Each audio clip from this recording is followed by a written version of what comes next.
Good evening, everybody, and welcome to Carving It Up Live right here on Twitter, as well as the Carving It Up YouTube channel and the Grid Network YouTube channel. As always, I am Bryson Carver. Great to be back in the building. First time that I've gone Thursday to Friday, back-to-back days, but obviously did the show yesterday because of some travel stuff on Wednesday. But excited to be here today as a holiday-themed episode of Carving Up Live, in which we're going to be covering all the three major American professional sports leagues, at least the ones that I cover on this show. NFL, Major League Baseball with the Yamamoto deal yesterday with the Dodgers. Going to get into that in about 15 to 20 minutes or so. Also going to give a little brief review of the NBA Christmas Day games. Obviously, the Christmas Day games, obviously some of the best matchups of the NBA season, some of the best teams in many cases. So going to give an overview of that. Looking forward to discussing that on the show later on. Also, NFL predictions at the end. Obviously, week 16, Bryson's Bleak bet, if I were a Bettin Man, and an upset of the week as well. Some fun stuff there every single week. But what I'm really looking forward to Tua Tagovailoa as well, a half hour from now. What I'm really looking forward to is about 45 to 50 minutes from now is something I did last year, decided to bring it back this year. People seem to like it, is the naughty and nice list of American sports. And that's, listen, Santa, he's a busy man. And so he called me up. He said, Bryson,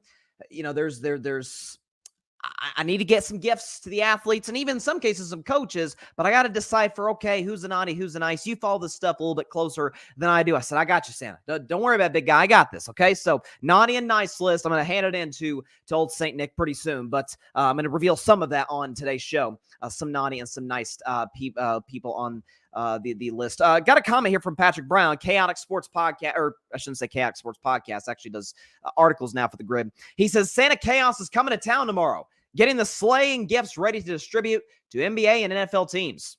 I'm excited to read that piece. I'm assuming, Patrick, you were talking about a potential piece that you were writing for the Grid Network, and if so, very excited for that. Those of you that haven't checked out Patrick's stuff on the Grid, please do check that out because it's great stuff.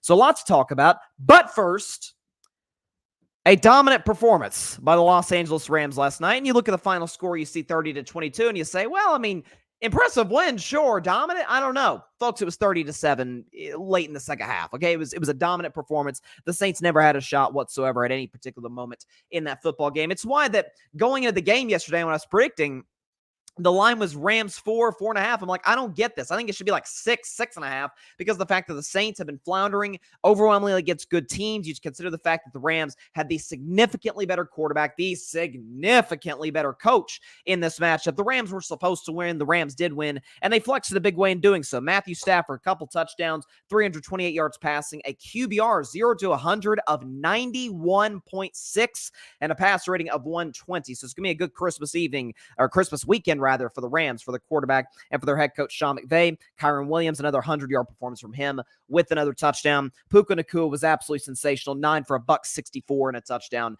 Made a ridiculous play in the second half of that game. Puka has been, by a mile, the best rookie wide receiver in the sport, and the best rookie, in my view, outside of C.J. Stroud in the NFL this year.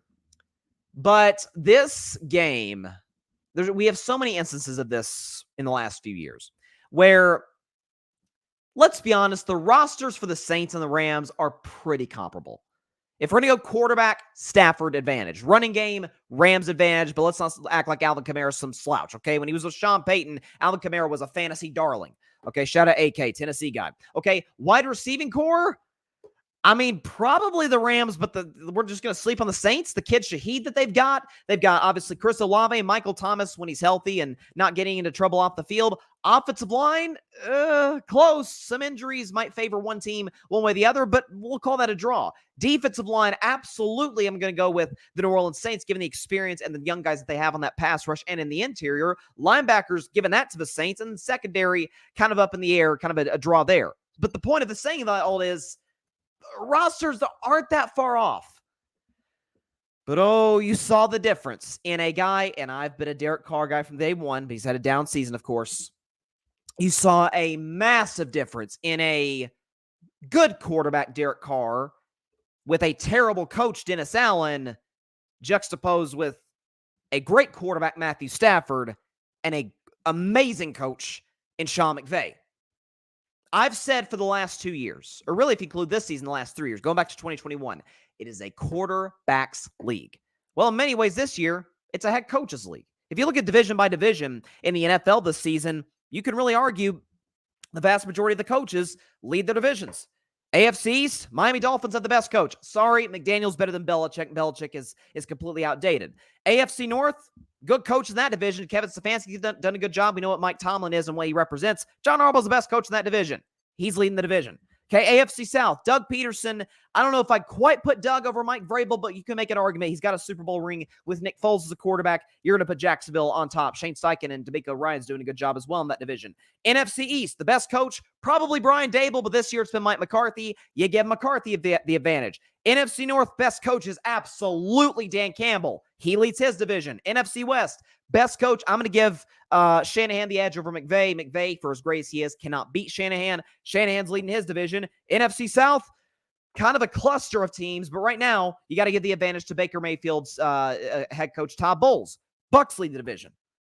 So virtually every division right now in the NFL this year, and we're in week 16, we're at Christmas, 3 weeks to go, the best coaches lead their division.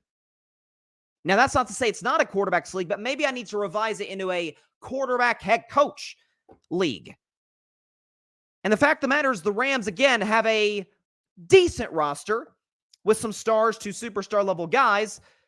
But the fact of the matter is this is a GM who did a great job in the draft. You give him props where it's due. If you swap the head coach and quarterback, put Derek Carr on the Rams, put Dennis Allen on the Rams, they're probably not even competitive in this season right now. They're probably in the same boat as the Giants or the Commanders, just teams that are fine, competitive from time to time, but certainly not in the playoff mix. By the way, the NFL scriptwriters right now are in their bag because if the season ended today, Matthew Stafford would go to Detroit to take on his old team, and he'd have Jared Goff facing his old team and his old coach. It'd be a fantastic storyline should that line up. And right now, as we sit here today, folks, Rams are the third best team in the NFC. They're the third best team in the NFC. Maybe the fourth best team, but I'd go third. Niners are the clear-cut best in the NFC. There's no question. And frankly, in the NFL, Dallas to me is the obvious number two. Again, against San Francisco, they got blown out. Then again, most teams do. But when they face Philadelphia, their only loss to Philly was by inches, by the skin of their teeth. And the next game, they absolutely housed Philly. Detroit, I really like. I really do. But if we're comparing quarterbacks and coaches, Rams get the advantage. Frankly, defensively, consistently, what I get on the defensive side of the ball, probably going to go with the Rams. Experience, Rams. So you have to start kind of narrowing it down and stop with Philly. Okay, I saw this stat today. It's really interesting. You say, what about the Philadelphia Eagles? They're better than the Rams, right? I mean, they're 10-4. Rams are 8-7. Eagles are already locked into the playoffs. Rams are kind of fighting for their playoff lives. Folks, how about the comparison statistically this year, okay? Eagles rank over the Rams in terms of points per game. 7th in the league. Rams are 9th in the league. But the Rams beat the Philadelphia Eagles in total yards per game, opponent points per game, so they're better defensively. Okay, they beat them in opponent total yards per game. They beat them badly in opponent passer rating given up per game and are significantly better on third down defensively. So yeah, if those teams faced off, I don't care if it's in Philly, LA, or the moon. I'm going with the Rams. You have to start narrowing it down. And when you look at Matthew Stafford's done, by the way, over the last, in this stretch of winning 5 of their last 6, which the Rams have done. And for the record, that one loss came at the Ravens in overtime on a walk-off punt return for a touchdown that many, myself included, argued probably should have been a block in the back called back. Like, that's their only loss in the last month and a half, 2 months, okay? Stafford in that stretch, okay? He's 5-1, which is the third best record in the NFL in that span. The Rams are 4th in point differential, 4th in points per game, 2nd in total yards per game, and Stafford in that stretch since week 10 is 3rd in the NFL in passer rating. And I've heard some folks say today, hey, come on, the Rams in the stretch, they're beating the Commanders and some kind of some average to bad teams in the stretch. They nearly beat the Ravens, who everybody loves. I don't love as much as others, but everybody loves the Rams, and they beat them in the stretch. Continue to look up and down the list. They beat Seattle, who's a potential playoff team. Frankly, swept Seattle. Forgot to mention that. They blew out Cleveland, who has a great defense. Cleveland has a great defense. Rams scored 36 on them. So I'm telling you, I view the Rams right now the same way I view the Bills, except I have massive questions about the Bills head coach and some questions in terms of a decision-making standpoint about their quarterback. While Josh Allen is obviously a spectacular talent, you have questions in that regard. I view them kind of in that same area of teams where if you're a division champion, 2 seed, 3 seed, man, the Rams are the last team you want to play. The Bills are the last team you want to play. Rams especially because of the recent championship experience, championship head coach, championship quarterback, and red hot right now. You look at the Rams right now, that team can win the NFC title game. And as much as I love the Detroit Lions, and I still believe in, I almost said my Lions because I've said they would make the NFC title game since before the year started. You have to start asking yourself, Rams better than Detroit? They played better than them in the last 6 games. They're better defensively than Detroit. They have a slightly better quarterback, a better head coach. I don't know. Maybe home field advantage would be the deciding factor for the Lions. I don't know. And I'm not going to act like the Rams are on par with Dallas or, frankly, San Francisco.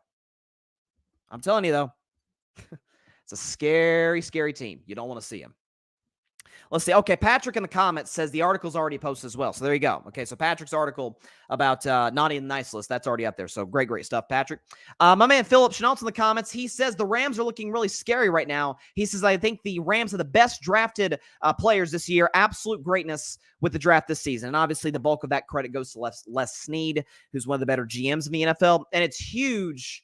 You know, the Rams are very similar to the Golden State Warriors in this regard, that a big reason the Warriors were so successful and have been successful for as long as they've been, at least up until obviously the GM Bob Myers left, was the fact that the head coach Steve Kerr and the GM Bob Myers were like that, like best buddies, like peanut butter and jelly, man. Same could be said about Sean McVay and Les Snead.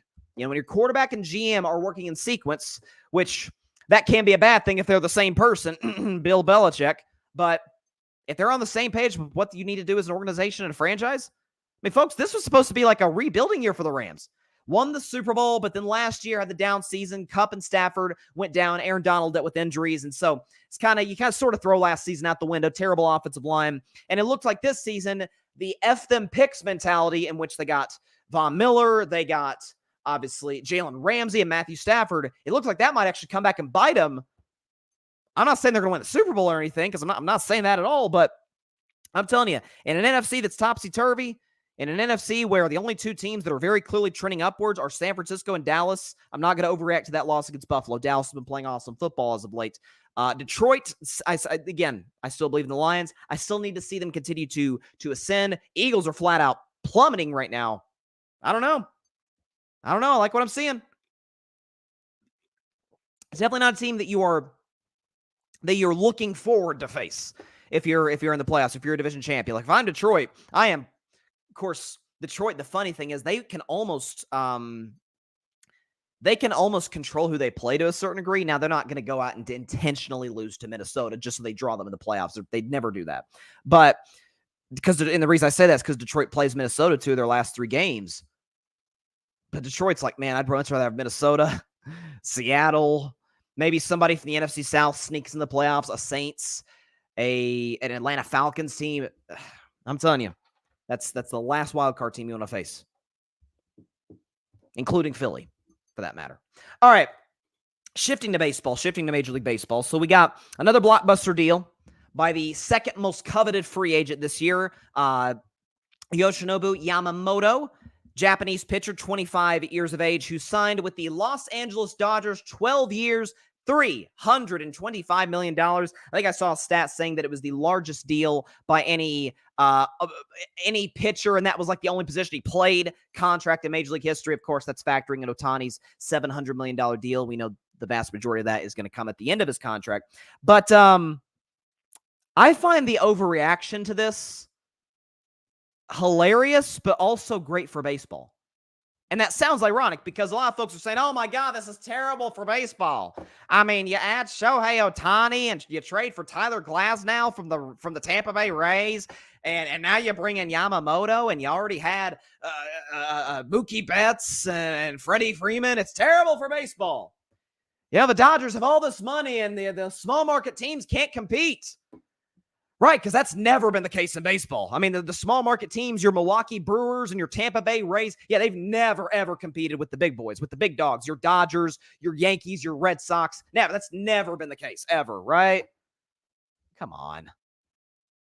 What Yamamoto did, and I love this. Obviously, I wish you would have went to my Red Sox, but deep down as a Red Sox fan, I knew we never had a chance because we're not aggressive.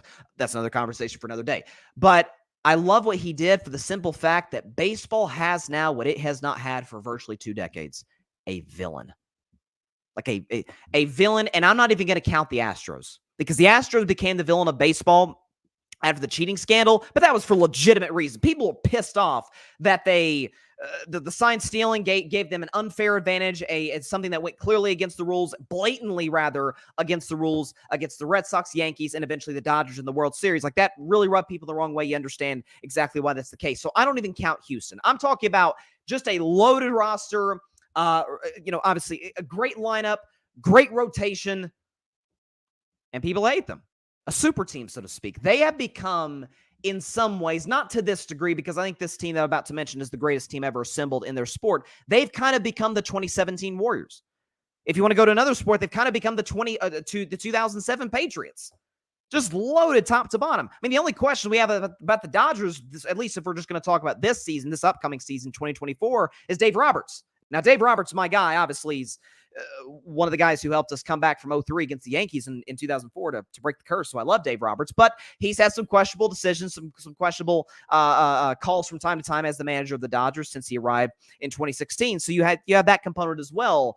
And listen, this notion that it's bad for baseball, I think is funny. When the Yankees were doing it, it wasn't a problem.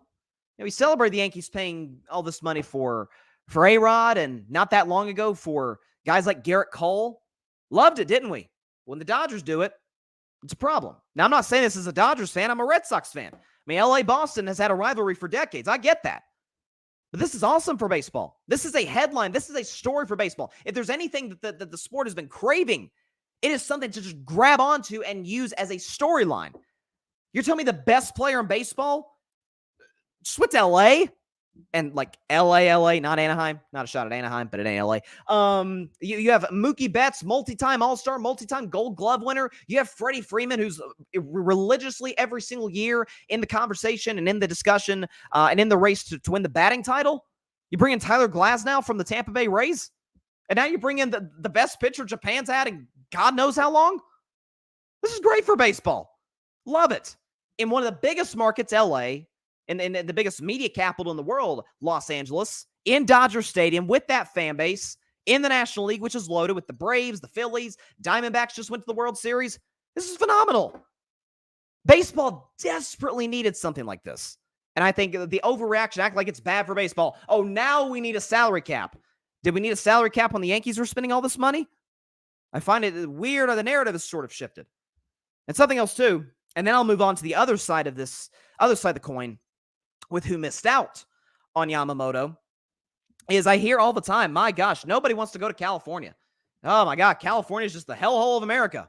That's funny. A lot of athletes like going. Shohei Ohtani wanted to stay in California when he could have went to Toronto, and Yamamoto went from Japan to California, and so did Kevin Durant, and so did LeBron James, and Matthew Stafford, and Odell Beckham Jr., who helped the Rams win the Super Bowl. Funny. For all I hear about how bad California is, people sure do love to come. But that's another conversation for another day. For the team that missed out on Yamamoto, and this to me is just as big, if not bigger, a story, the New York Yankees. And listen, as a Red Sox fan, I love it. Love every second of it because it doesn't surprise me in the slightest. So we knew, generally, I tried to make my pitch to Ohtani. I had a very brief, short-lived segment that I had on my show for a couple of weeks, maybe 3 weeks, called Ohtani Watch, where I was trying to do my part to recruit him to Boston. It obviously did not work at all, but at least I put in the effort. People generally knew he was going to go to the Dodgers. Juan Soto, it became apparent as time went on, yeah, he's going to end up a Yankee. So no surprises in that regard. But this is really funny. I saw this, and I want to give credit to my buddy Mike Guido, who retweeted this, okay? This according to Andy Martino. Andy Martino, who works for SNY, Yankees Mets writer, as well as Jeff Passan of ESPN. Okay, this is what the report says.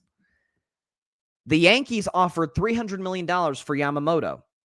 The Mets and Dodgers offered $325 million. And obviously Yamamoto chose LA. We know he's tight with Shohei Ohtani. So that obviously, again, great weather, much better run franchise than the Mets. At least, listen, props to the Mets, props to Steve Cohen for at least making the effort, at least trying to outbid the Dodgers. It just came down to where did Yamamoto want to go, because the money was going to be the same. But But the Yankees did not even put in the requisite effort that the Mets did. You're telling me the Yankees, I get how rich Steve Cohen is. You're telling me the Steinbrenners got outbid by the Mets? Dodgers one thing, the Mets is another. The little brother in New York. The irrelevant team in New York. The team we all kind of, one of those franchises in baseball, we all kind of collectively laugh at a little bit. You get outbid by them? Ooh. Doesn't seem like that old Yankee tradition in the pinstripes is working out for you. What the Yankees are finding themselves in a position, it's very similar to a team that I root for, the Pittsburgh Steelers, where, and I give props to Minka Fitzpatrick, the safety for the Steelers, for coming out and saying this, because he's 100% right, and Big Ben Roethlisberger and Troy Polamalu have all detailed this, that just because you wear the black and gold, just because you got the 6 Super Bowl championships, most in NFL history, okay? Just because you have the historically great quarterbacks and the historically great coaches does not mean it's handed to you. And there's an attitude in Pittsburgh. Some of it's from the head coach. Some of it's from the players.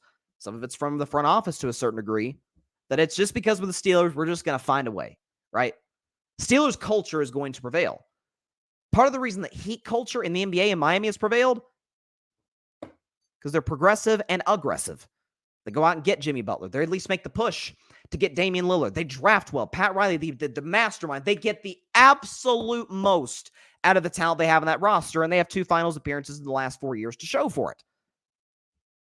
What's the Yankee way? What's the Yankee tradition? It used to be a great farm system. It's fine now. It's not what it used to be. Certainly not what it was a couple of decades ago with the guys led by Derek Jeter and Mariano Rivera. It's certainly not, at least we saw with Yamamoto, it is not, they're not in the business of spending whatever necessary to get the big star free agents, because they just missed out on a guy who some reports said wanted to go to the Yankees. It's very interesting. Brian Cashman, historically cheap general manager. Hal Steinbrenner, not his dad, let's put it that way. Because George Steinbrenner, we know, would have found a way to bring Yamamoto in the building with the Los Angeles Dodgers.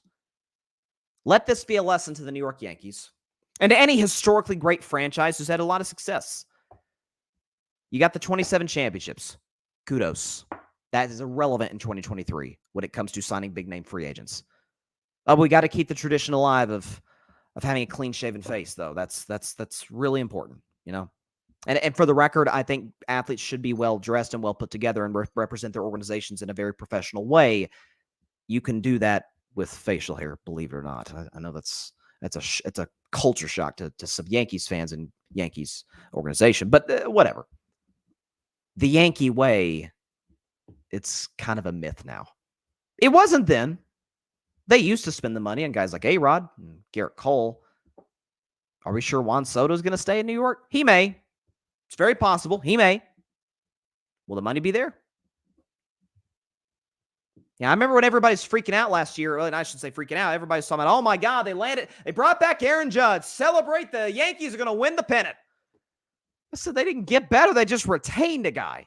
Now, Judge is phenomenal. He's one of the best players in Major League Baseball and won and broke the American League home run record 2 years ago. Props to him. Listen, Aaron Judge, as a Red Sox fan, I've always said him and Jeter are the only 2 Yankees I've ever liked and respected. Him and Jeter.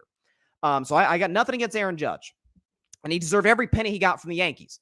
They just retained a guy. They didn't add a guy. It's not like they had Aaron Judge and then added another star pitcher like a Yamamoto, of which they were not even outbid the Mets. Very interesting. Yeah, Yankees way. I hear every year they're going to get these big name free agents. Well, your name alone isn't going to land them. Your market alone is not going to land them. Certainly helps to play in New York, but these days, doesn't seem like a lot of free agents want to go to New York. Certainly if you compare it to Los Angeles. I don't know. It's an interesting point. Let's see. We got some comments here. John Rivera, hang on. John Rivera, Fan Perspective Podcast. Shout out, John. He's a Yankees fan. He says, once his boys signed with LA, it was over. Talking about Shohei. Maybe, but at least make the effort. I mean, you got the Mets outbidding you 325 to 300. Listen, to the Steinbrenners, to the Yankees, what's $25 million?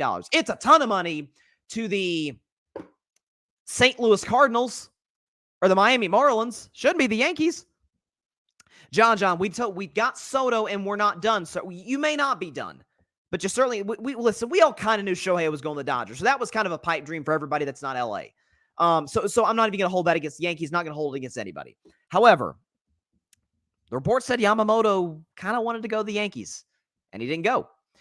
John, definitely need to take away the clean-shaven look. Yeah, thank you. I mean, listen, John's a Yankee fan. I'm a Red Sox fan. We both wholeheartedly agree on this.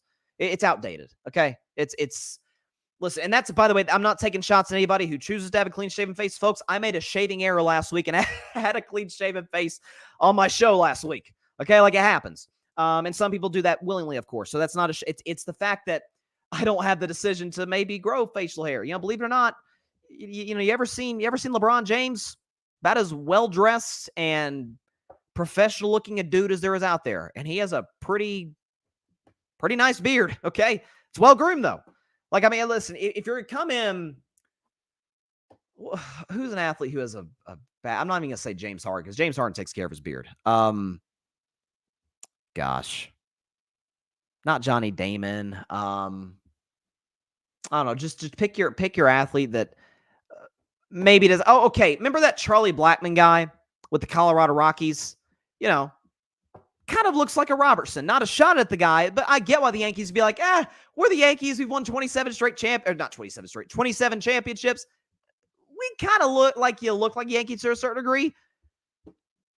It's just, it's ridiculous. It's the idea that you can't look professional unless you have a shaven face is unbelievably shallow. And it's Yankee tradition. Boy, it's worked out well for the last 15 years, hasn't it? John, injuries have hurt us for the last couple of years. That's fine. I understand that. Obviously, Aaron Judge dealt with a major injury a year ago, and that kind of cratered the Yankees season to a certain degree. But in the same breath, I mean, Judge was healthy the last, 2 months of 2022 when the Yankees made the ALCS, and they still got blitzed by Houston. So they've had healthy rosters at some point. John just says it wasn't about the money with him, talking about Yamamoto. Maybe not, but again, it's just the fact that they did not even put the requisite effort in. It's one thing to not outbid the Dodgers. Dodgers are ridiculously rich. Okay, it's LA. It's a massive economy in the state of California, and it's Hollywood, Dodger Stadium. You can't outbid the Mets. Like, that's a bad look for the front office. John, reports had Ohtani visiting Toronto as well, so you can't believe reports, LOL. Yeah, that's fair. And I was, for a second, there was a Red Sox fan. I was like, oh, please, God, don't let him go to Toronto. I can't face this guy. I can't have my team face this guy every year within the division. And I know that's how, Diamondbacks, Padres. Crap, who else is in the NL West? Diamondbacks, Padres, Rockies. Yeah, blanking on the last one. Probably an irrelevant franchise, but there you go. John says KD's hair. Yeah, somebody with KD's hair. And I don't mean that as a shot at my guy. I love Kevin Durant. But yeah, it's man, go bald. I've been saying this about LeBron for years. Okay? All the great NBA players, all the legends went bald at some point. Okay, MJ did it. Kareem did it. Magic did it. Okay, to a certain degree. Who else? Kobe did it, obviously. Shaq did it. There's nothing wrong with it. I promise you. There's nothing wrong with going bald. And the same can be said about Kevin Durant to a certain degree. The Giants, I'm sorry. The San Francisco. Okay, that's not an irrelevant franchise. My bad. Forgot about the San Francisco Giants. They had a down season a year ago, obviously. But yeah, it's not a good look for the Yankees today. But I love it. Now, if the Red Sox can just go out and get either Blake Snell or at least seemingly more realistically Montgomery from the Rangers, I mean, I'll take him. We need an ace. After we lost Eovaldi, man, that was bad. All right, transitioning now to the Miami Dolphins, who have a huge prove-it game. That's putting it mildly. Both teams do to a certain degree. I would argue. I'm hearing a lot in these debate shows and stuff. Who has more to prove, the Cowboys or the Dolphins? I think it's clearly the Dolphins. If Dallas loses this game, again, this is crazy, and I talked about this on yesterday's show. If Dallas loses this game, they're in the exact same spot they were in beforehand in terms of winning the NFCs. I think it's more of a psyche game for Dallas than a standings game. The only impact it would really have on the standings for Dallas is any prayers chance they have at the 1 seed. San Francisco would have to absolutely collapse, which the Niners do play the Ravens. They do play the Rams. So, listen, anything can happen, but I just don't see the the Niners losing 2-3. I just don't see it. But anything can happen. But Tua Tagovailoa, who I had to apologize to, as well as us fans back in week 3 when the Dolphins put the 70 piece on the Broncos infamously. And I've always been, folks may not know this, back when my show was audio only during COVID, there was not much to talk about in sports. That's putting it mildly. So I talked a ton of NFL draft. And I thought Tua was the best prospect in that 2020 draft. I thought I wasn't a Burrow guy. Clearly, I was proven dead wrong. I was a huge Herbert guy, still am. But I thought Tua was the best prospect. My only concern for him was health. Well, that's been a factor to a certain degree in the first 3 years of his career. This year, props to Tua. He's been healthy throughout. Knock on wood, that continues. And Tua is able to stay healthy and hopefully get his money in the offseason. But I was skeptical about him. Like, okay, I don't love his arm. Obviously, durability is a problem. Not a big guy, not a big athlete. But this year, I'm like, man, the velocity looks good. The accuracy's always been good. That's never been a question with Tua. He looks somewhat nimble in the pocket. He's seeing the field better. Obviously, you give a lot of that credit to Mike McDaniel, but ultimately the quarterback's got to go out and execute it, which he has for the vast majority of the season. I said week 3, I'm like, you know what? I give it up. I'm in on Tua. I'm in on Tua as a franchise quarterback. A superstar quarterback? No, I'm not there yet. I'm not really even sure if I'm in on Tua as a top 10 quarterback, but I was more like, he's more that 19, 20 era. I'm off that take now. That's dead and gone. Tua's a fringe top 10 guy. If you want to give him 9 or 10, I won't fight you on that. But he was talking recently about the narrative surrounding him. And obviously we know Tua is a guy who has caught in a fair amount of criticism. One of the people who's done that in years past, not as much this year because I bought into Tua. But he was talking to the media the other day, leading up to this really big game against Dallas. But he was discussing about the whole, is he elite and all that. And here's his quote. He said, quote, "Everyone wants to make this about me, about Tyreek. Please keep pushing it to Tyreek. Make it about Tyreek. I understand that my platform and who I am in this league as a quarterback makes me polarizing. Whether I'm the best, whether I'm the worst, I couldn't care less. I don't listen to it. At the end of the day, I really don't care. But the Dolphins do share it with me. I mean, I keep receipts. We all have a way of how we do things, but all the narratives about it, yeah, sure. I'm only good with Tyreek. You're right. That's the only time I'm at my best. You're right. I'm only good when Jalen Waddle's in. I couldn't care less about it. Sure, I'm only as good as Raheem Mostert allows me to be. And we're able to win games. We're able to go where we want to go as a team. I am the worst football player if that's what you want. I don't care. I really don't. So whatever it is, whatever you need on your show, take clips out of what I just said, do it. Do what you need to do. I'm just here to do my job, and my job is help our guys win games, end quote. So Tua had a lot to say about the narrative surrounding him and the Miami Dolphins. And I think some of that, a little bit of that factors around the MVP conversation, which most people, myself included, believe Tyreek Hill on the MVP ladder should be higher than Tua. For this, now, some of that got dispelled to a certain degree last week against the New York Jets, who have an excellent defense, we know, when Tua without Tyreek Hill hung, and the Dolphins hung 30 on them. And obviously, he had Jalen Waddle, he has Raheem Mostert, those guys, but at the end of the day, Tua's got to make the throws, and he did that in a major way and has for the vast majority of this season. Tua's played very, very, very well. Has had a potential Pro Bowl caliber year. I'm kind of torn on these comments because in one respect, I'm saying it's kind of an oxymoron to say, I don't care, and then I kept receipts. It's sort of like pick a lane where it's, you know, if somebody, if a heckler came on my show, went in the comment section, said, you suck, you're terrible, you just quit your show. And I said, I don't care what you said. But then I spend the next 30 minutes talking about how I am good. Well, I care a little bit. I mean, it's a little bit of a two-sided situation. On the other hand, and really where I'm leaning more towards, and I'm probably in the minority with this, and I may be perceived as all this soft Gen Z guys. I don't know. I have a little bit of sympathy for Tua in this regard.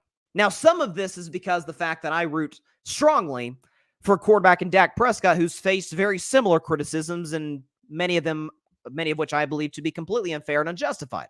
And Dak, props to him, has dispelled just about all of them this season. Not all of them in terms of playoff success. He's still going to prove that. Even I acknowledge that. But in terms of, is he an elite quarterback? Stop. Dak's an elite quarterback. Numbers are elite. He's up there in terms of quarterback wins. I mean, what more do you want to see?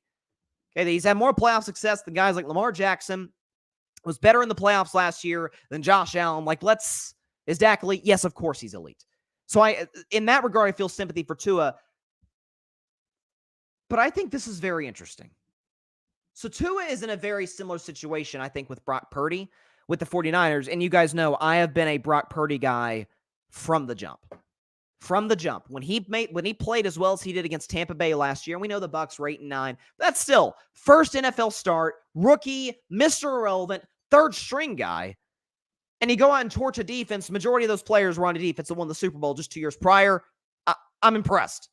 Okay, and you saw the trust that Shanahan had in Purdy in terms of taking shots down the field. I talked about yesterday, Purdy's is probably the best anticipation thrower maybe in the sport. Joe Burrow might have a case, so would Patrick Mahomes, but Purdy's outstanding in that regard. But I was thinking about this and saying, okay, timeout. Tua is in kind of a similar situation with Purdy. You say, what do you mean by that?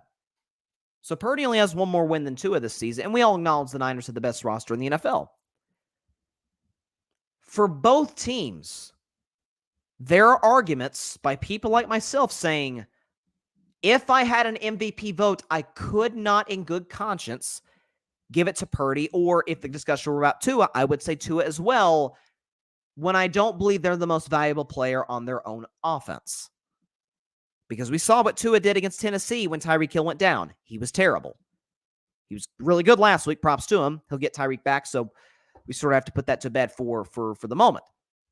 For Brock Purdy, when the Niners were not completely 100% healthy, when Trent Williams, McCaffrey, Ayuk, Debo, and Kittle were not all in the lineup, didn't look so good. Now, I give him a pass for the Minnesota game because he got concussed in the fourth quarter through 2 picks, so I'll give him a pass there. Played terrible against Cleveland. Not great against Minnesota. Was terrible in the fourth quarter, but again, I give him the pass because of the concussion. And did not play well at all against Cincinnati the following week. And I'm a Purdy guy. But I could argue McCaffrey is more valuable, and I think Trent Williams is the most valuable. Trent Williams is I think one of the 3 or 4 best football players on the planet. I think Trent Williams is awesome.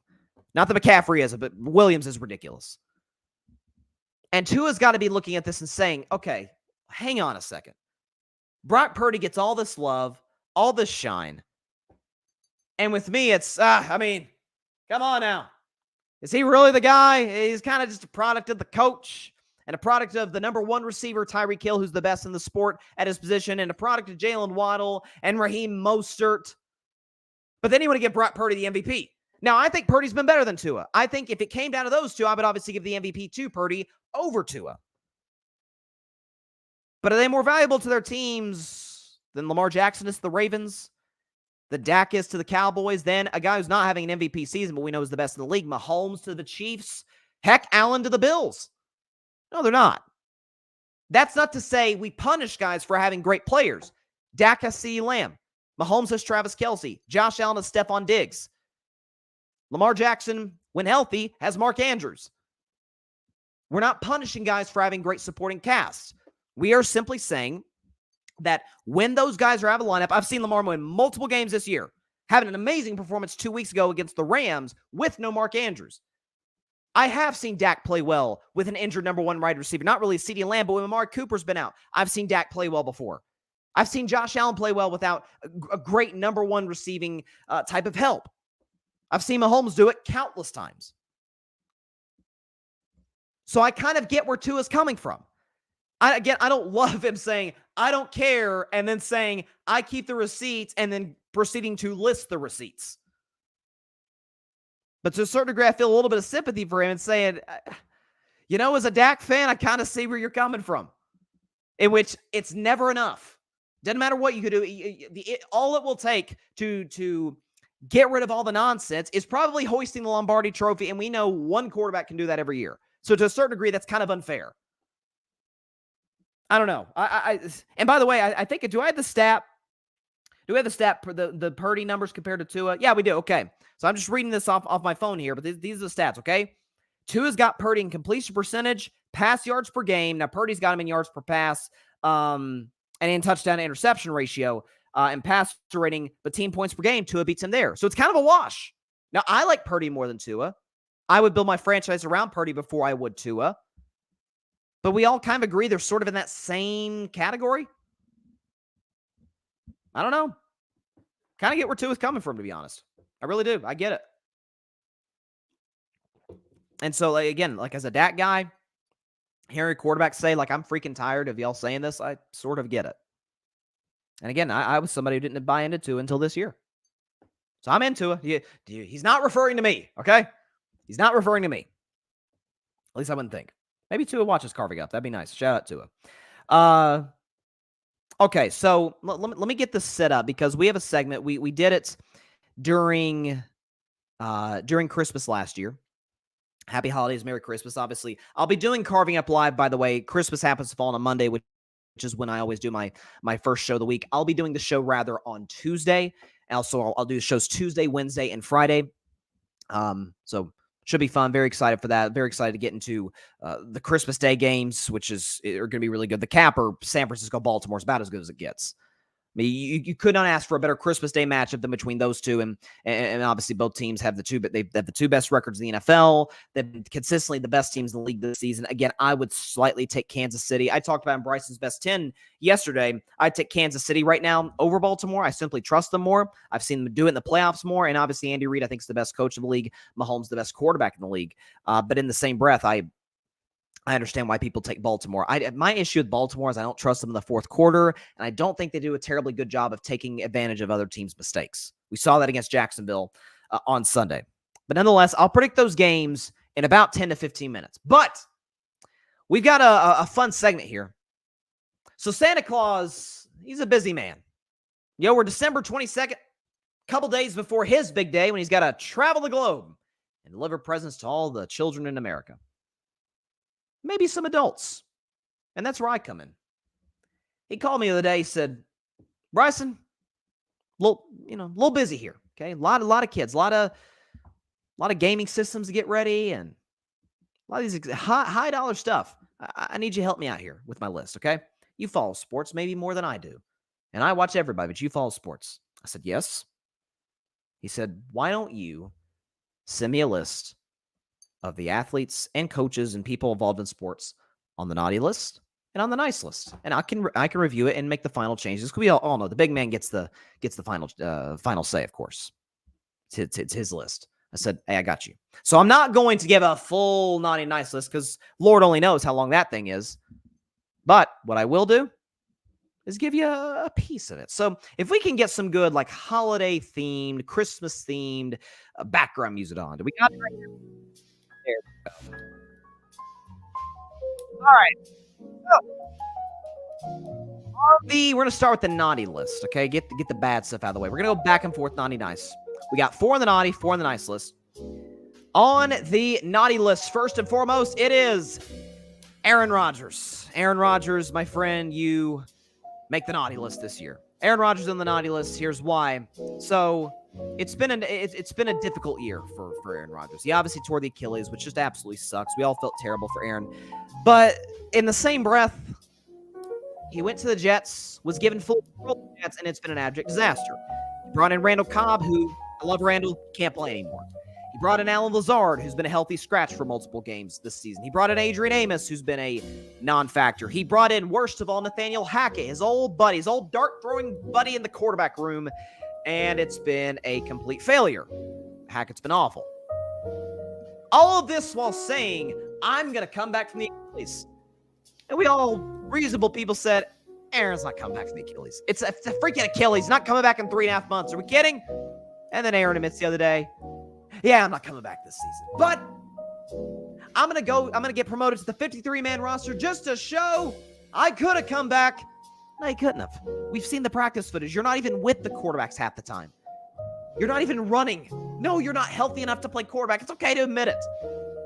Aaron is a multi-time guy on the naughty list, and unfortunately for his sake, he'll be getting a sack of coal from Santa Claus this season. And no ayahuasca, by the way. All right, to the nice list. Who is on the nice list? It's a guy who many compared to Aaron Rodgers. In terms of the talent, Patrick Mahomes. Patrick Mahomes, you, my friend, are on the nice list. Here's why Mahomes is on the nice list. So, last year, and last season doesn't totally factor in this year, but it does a little bit. Last year, Mahomes was doubted. Oh, no Tyreek Hill. Can the Chiefs be good again? He said, here's what I'm going to do. I'm going to win MVP, of which he won this year, the year of our Lord, 2023. He led the Chiefs to a Super Bowl with a bad ankle. Beat Jacksonville, who was red hot coming into that game. Beat the Cincinnati Bengals, who were favored coming into that game. And then in the Super Bowl, against one of the best defenses in the league, the best pass rush in the league, hung 38 points. Now, 7 of those came on a defensive touchdown, but Mahomes almost had a perfect passer rating in the second half of that game and won Super Bowl MVP. This season, even without a great receiving core, even despite the fact that he's not in the MVP discussion, he has the Chiefs right back in the mix to potentially go back-to-back, something that has not been done since the Patriots did it in 03 and 04. So what Patrick Mahomes has done in the year 2023. Now, he almost took himself off the naughty list, he almost took himself off the nice list because of his actions for the Buffalo game. It's not great. You know, we don't love seeing that. Okay, Santa didn't like that. But I said, I'm not gonna let one bad moment overshadow the good. Patrick Mahomes, you, my friend, are on the nice list. Back to the naughty list. Back to the naughty list. Who do we have here? Let's look down the list. This hurts me. It really does. But I must be fair. Draymond Green, sir, you're on the naughty list. Draymond Green's on the naughty list, and here's why. So in the year 2023, Draymond Green did play well enough to get, and deservedly in my view, a 3-year contract, keeping him with the Golden State Warriors. Very happy about that. Not thrilled with what else has come with it. Again, we say with Mahomes, the bad cannot outweigh the good, because it's one bad moment to multiple good moments. Well, one good moment for Draymond can not outweigh multiple bad moments, 3 in particular. He stopped Domantas Sabonis. He choked Rudy Gobert in defense of a teammate, but still choked Rudy Gobert too long. Choked him longer than he should have. And then punched Yusuf Nurkic unprovoked. Can't put you in the nice list, Draymond. There is no gray area, but even if there was, you still can't make the nice list. Now, Draymond, if he comes back next year, improves, gains a better control over his on-court actions, maybe he helps the Warriors win a championship. Who knows what could happen? Well, then Draymond probably goes back on the nice list. But this year, 2023, I'm sorry, Draymond. It hurts me to do this to you, my man. You're on the naughty list. All right, back to the nice list. Let's look down the list here. Who do we got? Oh, yeah, my guy. Say it with me. Rain, Dakota, Prescott, you, my friend, are on the nice list. Dak's on the nice list, and I think it's pretty obvious why. Dak had a lot of things to overcome, whether it's narratives, whether it's, aside from CeeDee Lamb, okay weapons, but not San Francisco or, heck, the Rams these days. Not any of those teams. Not the Dolphins. No, Dak has an awesome receiver, CeeDee Lamb. Pretty good one in Brandon Cooks. Ascending tight end in Ferguson, and then guys. Michael Gallup, Jalen Tolbert, guys. And what Dak has pulled off this season, despite the fact that many thought Kellen Moore was the source to Dak's problem, or was the source to Dak's any success Dak had. And now that Dak lost Kellen Moore, he was going to fall off a cliff. Dak said, no, I got this, okay? I'm going to show up here. I'm going to put myself squarely in the MVP discussion. I'm going to do this year through the first 14 games of this season. What I'm going to do, Rain Dakota Prescott said, I'm right now going to be top 5 in passing yards, second in touchdown passes, have one of the best, if not the best, touchdown interception ratio, the second best QBR, and be top 5 in passer rating. Dak said, I got this. Many doubts, will he get the contract extension from the Dallas Cowboys from old Jerry Jones? All the reports say recently, they can't wait to get a new deal done. Now, I wish Dak would come to the Steelers, of course, but I will still pull for him wherever he plays. Dak Prescott, you, my friend, have made the nice list. Once again, by the way. Back to the naughty list. Now, this one doesn't hurt me as much. And he happens to play my Warriors tonight. In his return, Jordan Poole's on the naughty list. Okay? It's unavoidable right now. Jordan Poole right now, you are on the naughty list. And this hurts me, by the way, as a Warriors fan. Because Jordan Poole was a guy who showed up and in Golden State had a bad rookie season, had a better second year, third year, exploded, and got a long contract extension by the Warriors to be a part of the core for years to come. I thought he would be not the heir apparent to Steph, because there is one Steph Curry, but maybe the best sixth man in the NBA, which he was in 2022. Should have won Sixth Man of the Year, but nonetheless, 2023 was a very, very, very different story.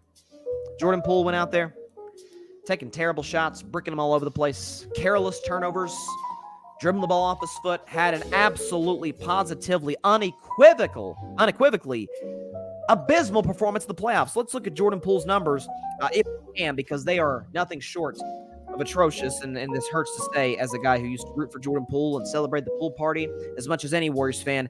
Jordan Poole last season, if I could pull this up here, last season in the playoffs, it was not good. Where is it? Do we have it? Okay, Jordan Poole's postseason number. Here we go. We've got him. He averaged 10 points a game and did so on 34% for the field, 25% from three-point range, and had multiple and averaged a turnover a game as well. Felt like 15, but had some scoreless outputs in the playoffs. It was not good. So bad that the chemistry in the Warriors was absolutely wrecked, and he was traded to the Washington Wizards, who have won a grand total of 5 games this season, and Jordan Poole's numbers are nothing to they're nothing to write home about. He's averaging 17 points per game this season, doing so on barely 40% shooting for the field, 41% for the field. He's averaging 3 assists, 2 rebounds, and is shooting 31% from three-point range. And this is a guy I used to love even. I couldn't get him out of Golden State fast enough, and he's been a disaster in Washington. Jordan Poole, you are on the naughty list. Back to the nice list. Let's look up and down here. What do we have? Oh, a guy who makes a nice list. Nikola Jokic. Staying in the NBA here. Nikola Jokic, you, my friend, are on the nice list. Here's why. So Jokic was a guy, I was one of those who said he didn't deserve either of his regular season MVPs. I still maintain 2021 Steph should have gotten MVP over Jokic. We can talk about that another day. But this was a guy who had not had much playoff success, had lost up until the playoffs this season 8 of his last 9 playoff games, including a sweep and a gentleman's sweep in back-to-back series from 21 and then 22. So not good. Jokic, numbers were good, but maybe a little Westbrookian, far more efficient and a far better basketball IQ than Westbrook, but a little bit of empty stats. Well, he said, no, they're not empty. I just needed Jamal Murray. I needed Michael Porter Jr. Bring in some pieces here, bring in some pieces there, and I'm going to lead the Denver Nuggets to a championship and do so in dominant fashion. They gentlemen swept the Minnesota Timberwolves in round 1. Phoenix pushed them a little bit, but the Nuggets blew them out in games 5 and 6 to advance to the conference finals against a red-hot Lakers team who they swept. And in the NBA Finals against a Miami team feeling good about themselves, the Cinderella story of the NBA, they dispatched of them quickly in 5 games, and Jokic rightfully won a Finals MVP award. Nikola Jokic, you don't say much, but you do a lot, and actions speak louder than words. I know Santa Claus would certainly agree with that sentiment. Nikola Jokic, you are on the nice list. To the naughty list one last time, and this hurts me as well. I don't like putting people on naughty lists. It's not something I enjoy doing. I have a sense of fairness, and justice. Mike Tomlin's on the naughty list. And Mike Tomlin's on the naughty list. Mike Tomlin is that kid who generally is on the nice list. You believe in him. He behaves well. He does his chores. He does well at school. And then the next year, went from making straight A's to some C's and D's. Maybe hung around with the wrong crowd. Didn't get the necessary sleep he needed to. Was disrespectful toward his parents or to any other adult figure in his life. And Santa has to make a statement and say, you know what? Maybe this naughty list will give you a wake-up call. I'm hoping the same will be the case for Coach Tomlin, who infamously has not had a losing season since he became the Steelers coach in 2007. But is that the standard? Is being good enough the standard to be on the nice list for somebody who has historically been amazing? A Super Bowl championship in 2008, not to mention another Super Bowl appearance 2 years later in 2010. Is that the standard for the Pittsburgh Steelers? I hear Mike Tomlin say the standard is the standard. Well, if the standard is incompetent offensive football The inability to pick the heir apparent for Ben Roethlisberger, like Kenny Pickett, don't think he's the guy who can lead the Steelers to the promised land. Mitch Trubisky's certainly not that guy, and my Steelers are going to have to unfortunately turn to Mason Rudolph on Saturday against the Cincinnati Bengals. The defense is very good. They're just on the field too much, and the offense can't move the ball whatsoever. Mike Tomlin does not call the offensive plays, but he does employ the offensive coaches. And I know a lot of Steelers fans are getting on the interim OC. They're using Canada's offensive playbook, so there's only so much they can work with here. Not to mention the culture, the locker room. It's not in a good place. You have Jalen Warren shots at George Pickens. You have Minkah Fitzpatrick having to make big, bold statements like the Steeler way is in question. Ben Roethlisberger and Troy Polamalu, two of the greatest Steelers ever, questioning whether or not the Steeler way is still a thing. Mike Tomlin, 2023. It's not been kind to you. It's because of your own actions. Mike Tomlin is on the naughty list. And finally, ending on a high note, on the nice list is somebody that is a multi-time guy on this list. But I can't front. This guy's been unbelievable. Nick Saban's on the nice list. Nick Saban on the nice list once again. This is a regular occurrence for him, just like winning national championships and being in the college football playoff is, and you give a lot of love to him, a lot of credit to him in that regard. However, it's the fact that Nick Saban, for an Alabama team and an Alabama dynasty, not declared dead. I thought they were finished. Thought they were done. It was Georgia's league now. It's Georgia's college football run now. And it still very much can be. The Dogs are still the back-to-back defending champions. Kirby Smart's a great head coach. They recruit well. We understand that. But this was supposed to be, by Nick Saban's standards, a rebuilding year. They lost the Heisman Trophy winner, Bryce Young. They lost multiple wide receivers and lost multiple guys in the draft. He says, you know what, Jalen Milroe, kind of a project at quarterback. I'm going to have some folks discussing whether or not he should be the Heisman Trophy winner at the end of the season. Takes Alabama to the college football playoff, beats Georgia in the process to get there, blows out LSU, who had the Heisman Trophy winner in Jaden Daniels. Blew out Ole Miss, a team that's been in the top 10 for the vast majority of the season. Blew out Tennessee, my balls, top 25 team. It was about as big of a coaching masterpiece I've ever seen. If you look at right now, the college football playoff, Bama's the 4 seed taking on the best team in America, at least I believe to be the case, Michigan, and they're only 2-point underdogs on a neutral site. What Nick Saban has done this season is nothing short of incredible. We know he's the greatest college football coach of all time by a pretty comfortable margin. But I've been about as impressed with Nick this year as any year. And he seems to be more lighthearted, seems to be really enjoying the process in this run with the Alabama Crimson Tide. He should be. Hats off to Coach Nick Saban. You, my friend, are on the nice list. There you go. So, we can look back at the naughty and the nice list. We'll pull it up once again. So, on the naughty list, and I don't like doing this, but I got to be honest. On the naughty list, some of the guys, Aaron Rodgers, Jordan Poole, Mike Tomlin, and Draymond Green. On the nice list, Patrick Mahomes, Dak Prescott, Nick Saban, and Nikola Jokic. There's other people I considered, but I'm going to narrow it down to 4. But listen, I'm just doing the sports. I'm just helping stand out with the sports side of it. I don't know how the guy pulls off the list every year. It's unbelievable. Unbelievable stuff. Yeah, y'all let me know. Who you have any suggestions? Because I haven't sent it in to Sandy. I need to tomorrow. Tomorrow's the deadline because you got to have that thing ready by Christmas Eve. Okay?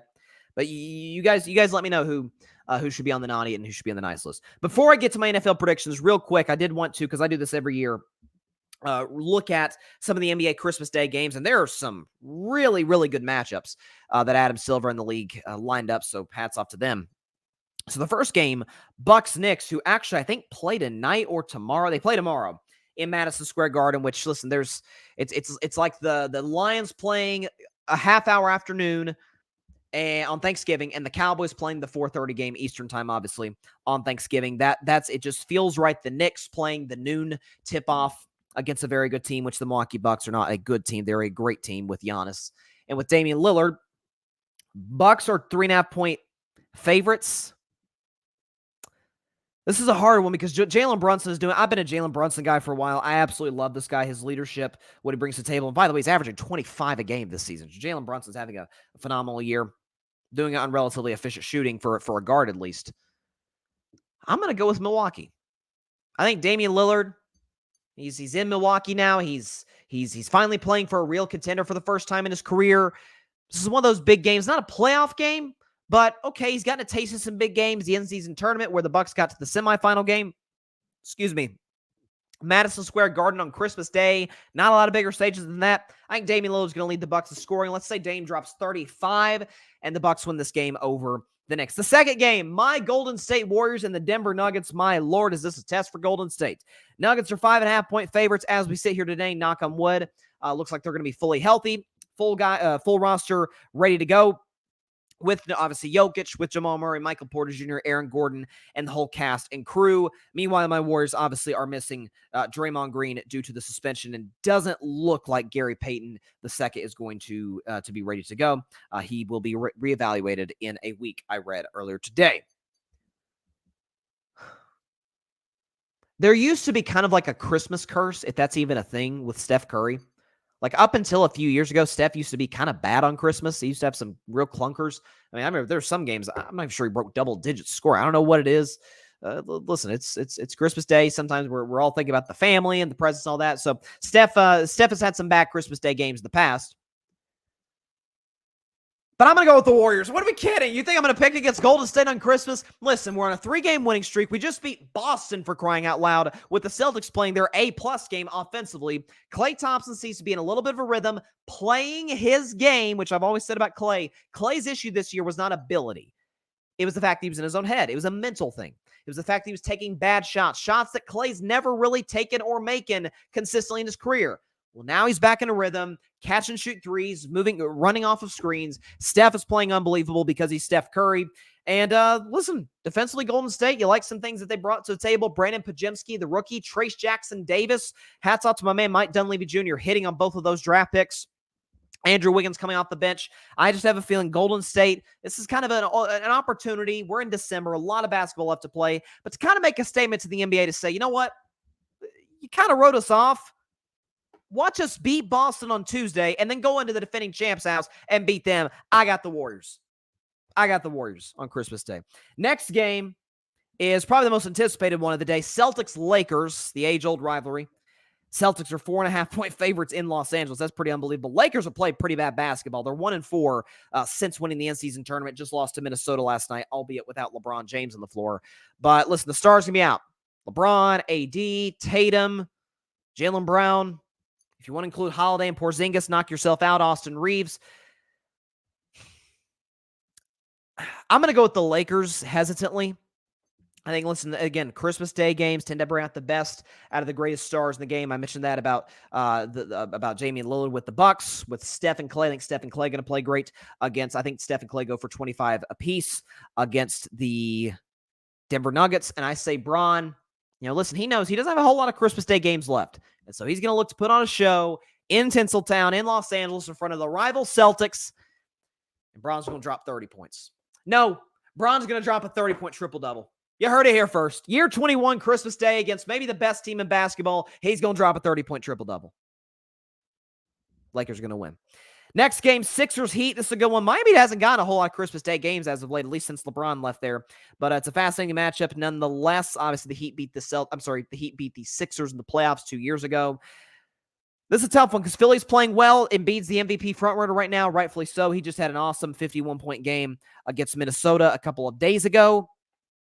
I'll go with Philadelphia to win on the road. I think Embiid plays a great game. I think he gets help, obviously, from Tyrese Maxey. Jimmy Butler will have a sneaky, impressive performance and keep Miami in the game, but I simply think Philadelphia has more talent. And as great as Eric Spoelstra is, best coach in the league, I simply think Nick Nurse has more to work with, so I will go with the Sixers to win that. And then Mavericks Suns, something that's low-key becoming, again, I do not consider it a rivalry, because some of y'all may not know.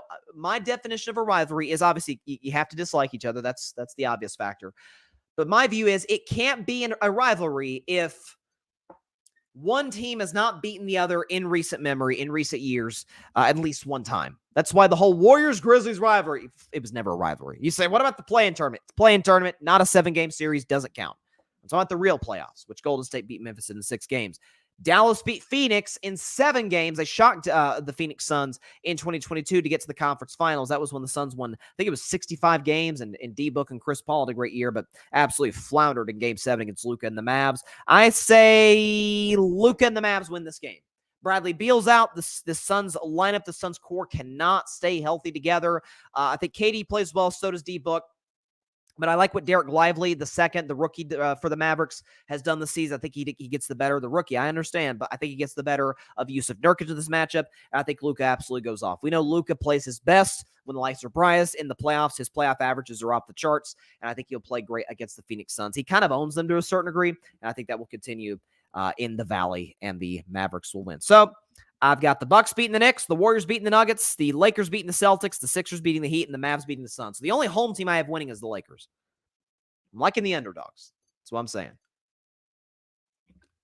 Although the Lakers are actually I think that is underdog. No, the Sixers are favored, right? Yeah, Sixers are favored by no, Miami's favored. Huh. That's interesting. So yeah, I'm going with Milwaukee's the only favorite I'm taking. I'm going with underdogs across the board after that. So there you go. All right, so Christmas naughty and nice list. Okay, Christmas coming in a couple days. Christmas Eve coming in a couple days. Helping Santa Claus out where I can. I see the couple Santas behind me there. There you go. Always listen. I love Christmas. Love it.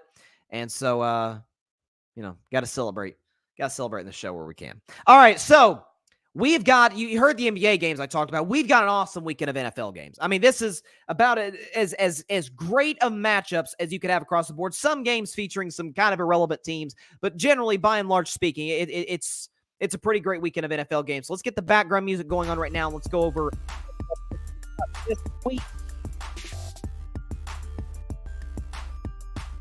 So I'm 1-0 in my predictions. I took the Rams to beat the Saints and took them to cover, so I feel good about that. I took the Rams to beat the Saints, and they were able to do that in pretty convincing. Again, the final score is a little bit misleading. They dominated that game virtually from start to finish. Tomorrow, though, is going to be a rough one. It's going to be a rough day for me. My Steelers take on the Bengals, and we are down to our third-string quarterback, Mason Rudolph, and frankly should be the second-string quarterback in front of Mitch Trubisky, but whatever. We're 7-7. The Tomlin no-losing season streak is in jeopardy. Personally, couldn't care less. I'd rather suck for a couple years, get the requisite pieces, then actually compete, than just be mediocre for 10 years straight. But what do I know? I'm just a new Steelers fan. Bengals are playing really good football right now, and that's why they're favored by a field goal, whole field goal, 3 points in Pittsburgh. And we know Mike Tomlin tends to be easy money as a home underdog. He does. But I think the spirit of this Pittsburgh Steelers team is broken. I think there's a disconnect between the players and the coach. I think everybody has questions at the quarterback position. Obviously, Kenny Pickett is not going to play this game. I think there's questions about him. Obviously, Mason Rudolph has won games with the Steelers in the past, but he's a backup. There's nothing wrong with that. He's not a bad backup. He's a solid, he's a decent backup quarterback. Meanwhile, Jake Browning's playing really good football. Now, I don't think Browning's going to have the heater or going to continue the heater we've seen against Jacksonville, especially in the fourth quarter against the Minnesota Vikings, against the Indianapolis Colts. I don't think he's going to play that well because I trust and I believe in the Steelers defense wholeheartedly. TJ Watt, to me, should be Defensive Player of the Year, which I predicted before the season. I just don't believe in the Steelers offense. I think Lou Morano is going to have a great game plan. It's not going to take that good of a game plan against this Steelers offense, so I'm going to go with the Bengals to win this game. I've given up all hope for the Steelers this season. Bengals win 20-16 over the Pittsburgh Steelers, and they do cover this game by a hair over the Steelers. Bengals beat Pittsburgh, and I hate this, but I got to be honest, objective. Bengals win this game by a final score of 20-16. Moving on to the second Saturday matchup. This one's going to be on Peacock. I think it's the first NFL game that's on Peacock. Bills versus Chargers. Bills are big favorites on the road, understandably so, minus 12.5. And it's understandable because, when a team fires its head coach, especially when a team fires its head coach and there's serious questions about whether or not the guy should have even been there to begin with. We saw this with Josh McDaniels in Vegas. We saw it with Brandon Staley now with the Chargers. The Chargers finally letting Staley go. Oftentimes, they tend to win the next week. The teams who fire in the last decade, teams who fire their head coach the next week have a winning record against the spread and a winning record straight up. I simply do not believe that'll be the Chargers' case because Easton Stick or Max Duggan, I'm still not even sure who's starting at quarterback. I don't really know who either of those two guys are other than Duggan. I saw some of his games at TCU last year. Wasn't terribly impressed. Like the kid's moxie and toughness, but not horribly talented, and there's no Keenan Allen. So the Chargers' weapons are getting hurt. The season is lost. The defense is atrocious. And by the way, Kellen Moore, who we all assume was going to be the interim head coach, Chargers don't even trust him to be the head coach in an interim role. Meanwhile, the Bills are playing great football. 2-game winning streak, beating Kansas City in Kansas City, smacking Dallas, who was red hot coming into that game. So the Bills are feeling good about themselves. They're running the football the best they have in the Josh Allen era. Listen, Josh, I've always said, the Bills win a lot of games when he's almost always plays great. The great plays are almost always there. It's the bad plays he's got to minimize in what I call low reward, high risk plays, where you don't need to try and hurdle a linebacker when you're going to be 7 yards short of the first down, or trying to go head first into a defensive lineman. If he can cut those plays out, it would really be beneficial for him and hopefully extend his career. But nonetheless, I just think the Chargers are outclassed and outmatched. Give me the Bills big, 30-13 over the Los Angeles Chargers. I don't think this one will be particularly close. Bills win this game 30-13 over the LA Chargers. This one will not be terribly competitive. Next up, Cleveland Browns, Houston Texans. Browns on the road favored -3.5. Both of these teams right in the thick of the AFC wildcard mix. Houston getting a massive win last week with no CJ Stroud. Case Keenum steps in, leads a game-winning drive in overtime to beat the rival Tennessee Titans in Nashville. It was a huge win for Houston to keep their playoff hopes alive, and it props to their head coaching staff, their head coach D'Amico Ryans, and the coaching staff as a whole, dealing with the injuries that they've dealt with. Browns coming off of a massive come-from-behind win last week against the Chicago Bears, in which Flacco threw 3 picks, but stayed resilient. Defense played well enough to win. Offense made plays late, and they were able to pull that game out with a game-winning field goal. Case Keenum has been one of my favorite backups in the league. Case Keenum is a really good dude. From what I've seen, he's been one of the more serviceable backups. Listen, he got the Vikings to the NFC title game in 2017, so he's capable. If you give him the necessary pieces, he's the type of backup that can win you a lot of games. And Houston has some pieces, there's no question about it, but we all know they're not in this position. Credit to D'Amico Ryans, the defense and the weapons, and the Houston Texans had a very good draft this past draft, but it all starts and ends with CJ Stroud. It just does. And going against the Cleveland Browns defense with Myles Garrett, with a great secondary, obviously a great front seven, I just simply think that Case Keenum will be in over his skis. The Texans, again, dealing with injuries. So I'll take the Browns to win this game 24-20. Do we have it up here? I think we got it. Yeah. Browns win this game 24-20 over the Houston Texans. They get to 10-5. Hate this as a Steelers fan. Preying on the preying on the Browns' downfall. You know how it goes in Pittsburgh. Steelers fans, you understand where I'm coming from here to a certain degree. But Browns win this game 24-20 over the Houston Texans. And I'm trying to get a couple of graphics on here. Super duper fast. Yeah, there you go. Browns win 24-20 over the Houston Texans. Moving on to our next matchup. Washington Commanders, New York Jets. Jets somehow are favored by 3. Listen, I guess I understand why this is a pick'em game to a certain extent, because of the fact that home team automatically gets 3 points. Look, both of these teams are out of the playoffs. It's a kind of an irrelevant matchup. I'm not going to spend a whole lot of time on it. I don't know if Sam Howell is going to start this week. He had a tear, and I've liked Sam Howell, what I've seen this season, but he's got the lead for interceptions with 15, so he's had a turnover problem. The upside isn't there to the point where you can sort of let the turnovers go. And so look, Washington's defense is absolutely atrocious. I understand that, but I liked what I saw from Jacoby Brissett and the time that he came in relief of Sam Howell to come in, keep that game close with a very good Rams team. Hats off to him. I think he'll get the W. I think he'll lead the Commanders to win. The Jets are just in a free fall right now. They have been, obviously, since Aaron Rodgers went down, and there's some serious issues regarding whether the fact he should have been on the 53-man roster or not. He shouldn't have been. Commanders win this one. Nobody really cares about it other than draft positioning. Commanders win 19-16 over the New York Jets. Moving on to our next matchup. Indianapolis Colts, Atlanta Falcons. This one I just don't get. This was almost my if I were a Bettin Man game. Falcons are favored at home -2.5. Why? Why? You don't have a quarterback. You go back and forth from Desmond Ridder to Taylor Heineke. You just lost the freaking Panthers. 9-6. You scored 7 points. What are we talking about? Arthur Smith can't get the ball to Kyle Pitts or Drake London. He barely knows how to get the ball to Bijan Robinson.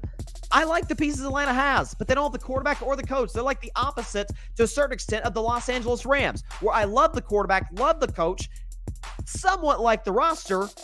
Atlanta, I kind of like some of the pieces they have, especially how they've upgraded the defensive side of the ball. quarterback's not it, and the coach isn't it. Hopefully Arthur Blank, the owner of the Falcons, will make the necessary changes to get them back in position to succeed. Indianapolis, on the other hand, just blew out Pittsburgh. Now you're like, blew up Pittsburgh. It's not that impressive. Well, listen. Drop 30 on a great Steelers defense. Got in the red zone, I think it was 5 or 6 times in that game. So they moved the ball down the field with ease against a great Steelers defense. What the heck are they going to do against Atlanta's defense with incompetent quarterback play? So I feel good about this prediction. I'm not even thinking twice about it. Do we have it here? There it is. Okay. I've got they got the Indianapolis Colts winning this game 20-17 over the Falcons. I think Falcons minus 2.5 is crazy. If it were Falcons minus 1, something like that, I might get it. 2.5 is nuts.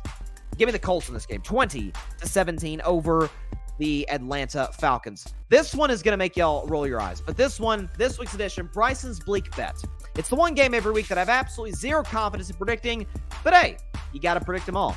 This one's between the Green Bay Packers and the Carolina Panthers. You're like, Bryson, Carolina's won 2 games this year. They just won a game last week, but they scored 9 points in it. Yeah, they did. But have you watched Green Bay's defense? I love what I'm seeing from Baker Mayfield this season. He's not perfect passer rating good. Heck, nobody is on a consistent basis, obviously. Baker Mayfield went up and down the field in Green Bay. So did Tommy DeVito. So multiple guys this year. I do not like what I'm seeing from this Packers defense. I don't think they're terribly well coached with Joe Barry. Jordan Love, after that 3-game stretch when everybody's ready to declare him the franchise quarterback for the Packers, I said, hang on a second. 3 great games does not a franchise quarterback make. He had a rough game, a rough outing against the New York Giants, and did not make the plays necessary to win the game against Tampa Bay. This Packers defense isn't very good. On the other hand, this Carolina Panthers offense is awful. Again, need I mention, not only are they 2-12, but one of their 2 wins scored 9 points, and somehow were able to pull out the victory. Won a game in which they did not score a single touchdown. So, I'll take the Packers, but 5 points? With the way that defense is playing on the road, I'll take the Packers 23-20. Good chance there'll be more Packers fans there, more cheeseheads in Charlotte than there will be Panthers fans. You saw it with the Panthers stadium, Bank of America Stadium, looked like last week. It was kind of sad, honestly. But I'll take the Packers 23-20 in Bryson's Bleak Bet over the Panthers. I, honest to God, would not be shocked if Carolina won this game. That was almost my upset of the week. Next matchup, Detroit Lions, Minnesota Vikings. Lions are favored -3 against the rival Vikings on the road. This is an interesting one because I think Minnesota's offense, believe it or not, can actually Detroit's defense can be had to a certain degree. We saw what Jordan Addison did last week with no Justin Jefferson in the lineup, who got hurt, obviously. Jordan Addison has really been a good hit by this Vikings front office in the draft last year out of USC. He's made some plays. TJ Hawkinson, we know the weapons they have in Minnesota. Listen, Nick Mullins is kind of, I think, in the Mason Rudolph category. He's fine. He's a decent backup quarterback. You can win games with him in the Vikings. I mean, they won a game 3-0 against the Raiders in a game that my man Space Dobbs got benched in. But nonetheless, Nick Mullins has won games in this league. I just think Detroit last week, they needed that game desperately against the Denver Broncos from a mental standpoint, from a standpoint of their psyche, in terms of the fact that, hey, I mean, can we get our defense right? Can we score consistently on a great defense? They did both. They dominated a good Broncos team start to finish. I don't think they'll blow out the Minnesota Vikings. I don't see that coming because I like Minnesota's weapons too much, and they have a well-coached defense. But I just think Detroit's weapons and offensive play calling will be too much. Jared Goff will play well. He plays well indoors. Give me the Lions to win this game, 31-23 over the Minnesota Vikings. Lions win 31-23. To the afternoon games, it's a battle of the Florida teams, the Jacksonville Jaguars and the Tampa Bay Buccaneers. Tampa Bay is favored -3 at home.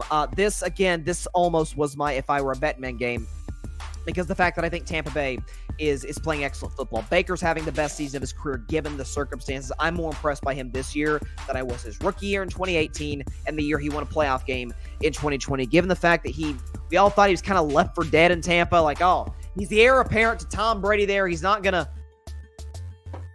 Bucs are in the playoffs if the season ends today. Bucs win the NFC South. Be that as it may, as bad of a division as it is, Baker's having a pretty good year. Statistically, he's on par with guys like Lamar Jackson. So Baker's having a good season. Passer rating is up there. He had a perfect passer rating last week. Jacksonville, this is what poorly run franchises do when they have great quarterbacks. They mismanage them. So Trevor goes down with a brutal ankle injury against the Bengals. Obviously doesn't come back. They can't even get a freaking cart out to bring him back to the locker room. They play him against Cleveland. Why? Don't know. Then they play him against Baltimore, 2 physical defenses. Now he's in concussion protocol, and he's questionable for this game. What are you doing? If the Jaguars end up missing the playoffs this season, they only have themselves to blame. They mismanaged their quarterback, kind of in the similar fashion, not as, I don't think what the Bengals did was as flagrant as what the Jacksonville Jaguars are doing right now, but there's some similarities there with their franchise quarterbacks. I just hate what the Jags are doing in terms of their mismanagement of their quarterback. Their defense is not playing well as of late. Tampa Bay's humming. I'm going to go with the Buccaneers to win this game. 26-17 over the Jacksonville Jaguars. Tampa Bay 26, Jags 17. Who'd have thought in Week 16 the Bucs and Jags would have the same record? At least I think that will be the case after this game. Jacksonville desperately needs this one to stay alive in the AFC South. And again, you saw my prediction of Indianapolis winning, so that would and Houston losing, so that would put Indianapolis in first place with 2 weeks to go. How about that? Goes to show you how great coaching, or how far coaching goes in this league. It is now time for my upset of the week. Listen, this game doesn't mean a ton, but it's an upset. Give me the Arizona Cardinals over the Chicago Bears, 24-21 in the Windy City. Bears are 4-point favorites. I'm not just taking the Cardinals +4. I'm taking them to win straight up 24-21, and here is why. So, listen, Arizona's a 3-win team. They're not going anywhere this year. They're going to have great draft positioning. But I'll tell you something. I've not been a Kyler guy for a while. Kyler Murray is making it increasingly difficult to move on from him if you're the Arizona Cardinals. Now, if you're in position to get Caleb Williams, it was fun, Kyler. We're getting Caleb Williams. He's a generational talent at the quarterback position. But Kyler's played well as of late, okay? Beat Pittsburgh on the road. You're like, Bryson, Pittsburgh. Listen, it's a great defense. I'll defend my Steelers defense. I can't defend the offense. I can't do that. And then you host San Francisco. And listen, Niners won the game, scored 45 points, but them scoring 45 ain't Kyler's fault. Kyler Murray led the Cardinals offense to 29 points against a great Niners defense. I don't know. Chicago, they're a team that will play great for 3 quarters. They're like a much, much worse version of the Ravens, where they play great for 3 quarters, they could have a lead and just flat out blow it. They did that last week against Cleveland. They weren't able to make the necessary plays. Yes, did Mooney drop a Hail Mary? Yeah, but it came down to a Hail Mary. You needed a Hail Mary to potentially steal that game against the Cleveland Browns. Don't love the direction the Bears are going in right now. Again, neither of these are playoff teams, obviously, but I just have a feeling that Cardinals are going to go in to Chicago and get the W over the Bears. Give me the Cardinals 24-21 over the Chicago Bears. It is now time for my favorite segment every week. It is called Bettin Man. If I Were a Bettin Man. Ooh, I'm going to take a good, long, hard look over potentially the biggest, or at least the second biggest game of Week 16, the Dallas Cowboys and the Miami Dolphins. Miami is a point favorite at home. Some sportsbooks say a 1.5. It's razor thin. Let's put it that way. And the home team automatically gets 3 points. So Vegas is telling you, yeah, Miami won their game by 30 without Tyreek Hill. Dallas got hosed by Buffalo. Out-physicaled, outclassed, outmanned, every way you slice it, Dallas got embarrassed. And they still kind of are leaning Dallas. And so am I. Here's why. Listen, if we look at what Dallas has done this season, and we look at what Dallas has done the last couple of seasons off of a loss, they have not lost back-to-back games since the Sunday and Thursday of Thanksgiving week in 2021. Think about that. Have not lost back-to-back games in 2 years. Look at the Cowboys' numbers. They don't just not lose. They don't just win. Coming off of a loss, they win big. Here are their stats. Coming off of a loss. If I can pull it up here, because Dallas is dominant. Do we have it here?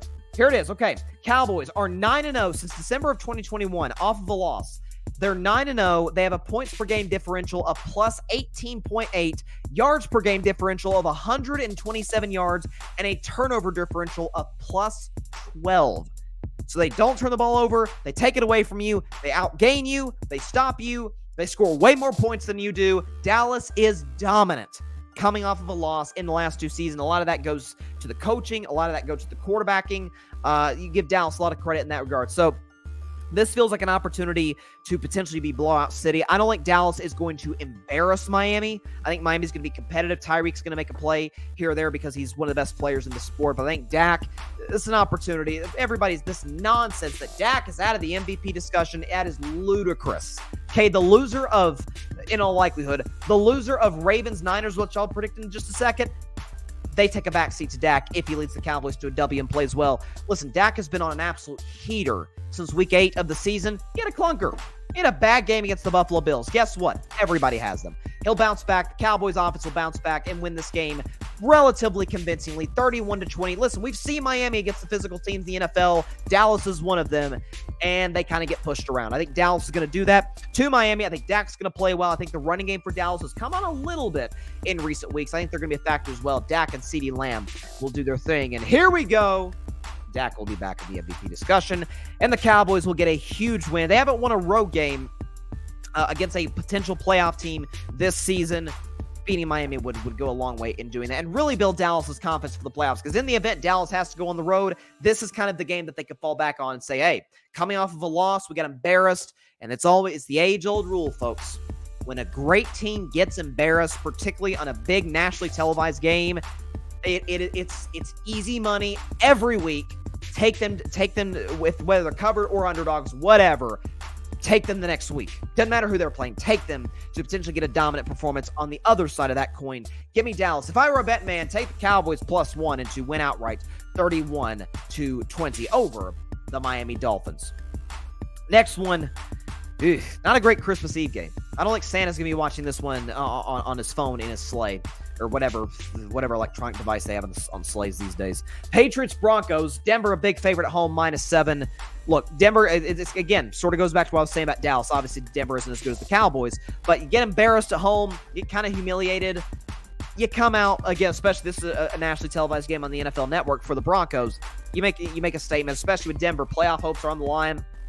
As clunky, as compact as the AFC wildcard picture is, Denver has to win this game. They lose this one, they're out. Their season's over. They cannot make the playoffs. I don't see them winning their last 2 games of the season. They got the Patriots at home. Look, there's the stories about Belichick. He's probably gone at season's end. The Patriots defense has played well as of late, but got torched by Mahomes. Then again, most teams get torched by Mahomes and the Chiefs. I have a feeling this could be over pretty quickly. The Broncos rely on their running game. They get multiple turnovers off of Bailey Zappi, and we could have a Christmas Eve cameo by Mac Jones before the night is over, for all we know. Give me the Broncos to win this one, 27-10 over the New England Patriots. Take them to cover. 7's a big number, but against the Patriots, that sounds like the right number. Give me the Broncos, 27-10 over the New England Patriots. We've got a triple header on Christmas Day, starting with the Raiders and the Chiefs in an AFC West clash. Chiefs are favored at -10. Big favorites at home against the Vegas Raiders. So look, Las Vegas has, in recent weeks, looked pretty good defensively, by and large, when you consider, obviously, making the head coaching change, bringing in Antonio Pierce to be the interim guy. He may get the opportunity to get interviewed for the Raiders job.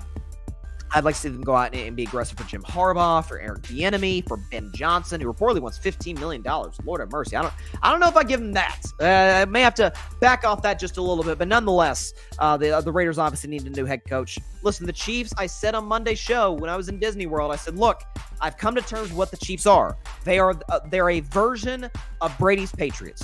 Great quarterback, great tight end who's kind of out of his prime at this stage of his career, but awesome defense, great situationally, and we kind of figure they're going to figure it out. Yes, the Kadarius Toney thing has been a problem. He's got to stop dropping passes and handing it to the other team, which he did on Sunday, just like he did against Detroit, just like he made the mistake against the Buffalo Bills. But I think the Chiefs are good enough to overcome that. I think that Kansas City wins this one. Taylor Swift, I assume, will be in attendance, and her and Travis may go to Kansas City at a Christmas tree farm. That's a Taylor Swift reference to those of you who don't know. There you go, Swifties. Give me the Chiefs, 31-16 over the Las Vegas Raiders. And yes, they do cover the 10-point spread. Big NFC East matchup. This is a big one for one team at least. New York Giants, Philadelphia Eagles. Philly, despite losing 3 straight, 13.5-point favorites. The biggest favor of any team this weekend. Or though Monday, I guess, is technically the weekend. It's Christmas, whatever. It's technically the weekend. I don't get it. I really don't. So look, I know the Giants got blown out by the Saints. Obviously, the Saints are more talented than the Giants. They have the better quarterback. Daboll's obviously a great coach, but there's only so much he can do on the road in the Superdome. Listen, Tommy DeVito, he's a cool story. I think he'll end up being a solid back in this league. And I think the discussion about that game against the Packers, hey, could he be the Giants guy? Let's not go too fast. He's a fun story. I like what the kid has shown. He's shown improvement week to week. Last week, notwithstanding, I know there's a controversy with him and some pizza joint. I think it's kind of weird. The thing with his agent, it's odd. But they go to Philadelphia. Eagles need this win desperately. Eagles lose this game, Dallas is going to win the division, and that's regardless if Dallas loses. Because even if the Cowboys lose, if Philly loses due to a tiebreaker, the Cowboys would then control their destiny to win the NFC East. I think the Eagles have another loss in them. I really do. I just don't think it's this week. I think Philly wins this game. I think they're in a free fall right now. Defense is terrible, and the quarterback and coach don't seem to totally trust what they're doing right now. I'll take the Eagles 28-20 against the Giants. I think the offense is still, if there's one thing I still believe in Philly, it's their offense, and it's Jalen Hurts. I think they can right the ship to a certain extent. I don't believe in the defense whatsoever. Making coaching changes midseason, it's kind of a disaster. But a division rivalry, and you're telling me 13 points, you've lost 3 straight? I would be very, if you again, the old saying, if I were a Bettin Man, I'd be very careful taking the Philly to cover 13.5 points. That's a lot.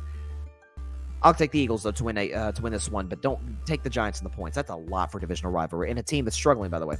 28-20, Philadelphia wins. All right, probably the game of the weekend. If you don't think Dallas and Miami is the game of the weekend, then you think Ravens-Niners is. Fun fact, this was the first Niners and Ravens played in Super Bowl 47. That was the first Super Bowl that I ever predicted, and I incorrectly picked the Niners to win that game. It was a fun Super Bowl. Beyonce killed it at the halftime show. You had the power outage in New Orleans.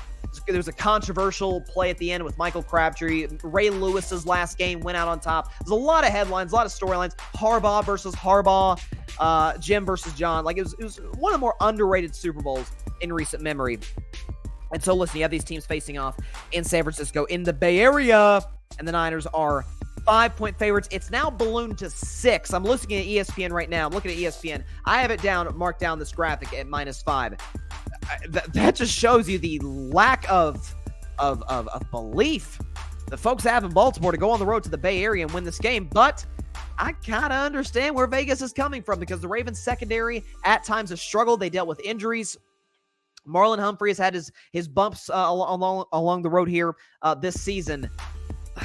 Listen, San Francisco, my only criticism of them is I don't think that they can win, or at least play well, when trailing going in the fourth quarter. In fact, the numbers are quite obvious. I think the stat is when Kyle Shanahan, since he's become the Niners coach, when he is going into the fourth quarter trailing, 31 times he's gone in the fourth quarter trailing, he's won 1 of those games. So as great as Kyle Shanahan is, and he is a phenomenal head coach, and this roster is the best in football, he kind of struggles playing from behind. On the other side of the coin, the Ravens kind of struggle playing from ahead. We've seen them blow multiple fourth quarter leads this season. So you have, and by the way, 10 blown fourth quarter leads since 2020. So you have that concern right now as well with Baltimore. But again, these are the teams with the 2 best records in the league. These are the 2 best defenses in the league. And I think Vegas has them has these 2 quarterbacks as the top 2 potential vote getters for the most valuable player award. And obviously, we assume that the winner of this game would have the team that has the quarterback that plays better, whether it be Purdy, whether it be Lamar. I simply trust San Francisco more. I think they'll jump out to a lead, play from ahead, and I think honestly win this game pretty comfortably. I don't like the fact that the Ravens aren't taking advantage of other teams' mistakes. That's been a criticism of mine for a while now. I think San Francisco wins this game comfortably. I think Vegas is right on the money on this one. ESPN has it at -6. I've got it at -5. I definitely take San Francisco -5. I get Baltimore 11-3, 1 seed in the top AFC. I get everybody's buying into them, and not that I don't. I think they're the 3rd best team in football. I just like what San Francisco's doing more. I think they can expose where Baltimore is weak. Give me the Niners 27-13 over the Baltimore Ravens on Christmas night. And great game, though, to end the weekend. My gosh, Ravens, Niners, that's a fantastic matchup. All right, let's go back real quick before we get out of here and recap my special games, like the Bryson's Bleak Bet. Bryson's Bleak Bet, I've got the Packers winning over the Panthers, but I do not have them covering the 5-point spread. 23-20 over Carolina. I think Carolina will get to 20 because Green Bay's defense is terrible. And Carolina's defense is playing pretty well this season, given the circumstances, given relative to the record. The Carolina's defense is at least fought this season. But Bryson's Bleak Bet, give me the Packers over the Panthers, 23-20. If I were a bet man, I'd absolutely take the Cowboys +1 and to win this one 31-20 over the Dolphins. Again, teams that get punked often punk teams the very next week. Great teams do, and Dallas obviously is that. I think they're the 4th best team in football today, as I detailed on Bryce's Best 10. And finally, where's my upset of the week? Yeah, upset of the week, a game that really doesn't matter that much. I don't have the graphic on me right now, but I got the Cardinals beating the Bears by a final score of 24-21. So there you go. I feel good about my picks this week. This is kind of a tough one, but I feel pretty good about my picks. All right, that is all the time we have for today's show. Appreciate everybody stopping by as always. Be sure to catch Carving Up Live on Tuesday. We're not going to be on the show Monday. It's obviously Christmas. Spend time with family. I'll be back on the show Tuesday night at 6 p.m. Eastern, 3 p.m. Pacific time, right here in Twitter, as well as the Carving It Up YouTube channel and the Grid Network YouTube channel. And of course, be sure to like, share, comment. It takes 2 seconds out of your day. Hit that big red subscribe button. It helps the channel grow exponentially. Try to get to 1,000 subscribers by Super Bowl 58, which is February the 11th. So I believe we can get there. I believe we have the strength of numbers to get to that point. So if you haven't subscribed, just takes you a couple seconds. Hit that big red subscribe button down there, the red one that says subscribe. Hit it. Become part of the Carving It Up family. We would greatly, greatly, greatly appreciate it. And if you have subscribed, hey, over Christmas, while you're around the tree opening gifts, tell a friend to tell a friend, or tell a family member to tell a family member or another friend of theirs to subscribe to Carving Up Live. Greatly, greatly appreciate it. Just as important, be sure to go subscribe to the Grid Network. That is GRYD, the Grid Podcast Network, right here on YouTube, as well as any and everywhere you get your favorite podcasts, via Apple Podcasts, Spotify, iHeartRadio, Google Podcasts, any and everywhere you get your favorite podcasts. We got some awesome content creators on the Grid Network in terms of the audio space, the YouTube space, writing. Patrick Brown just you saw him in the comments there, had a recent article about Christmas and the naughty and nice list. Did he say the naughty and nice list? Let me pull up Patrick's comment.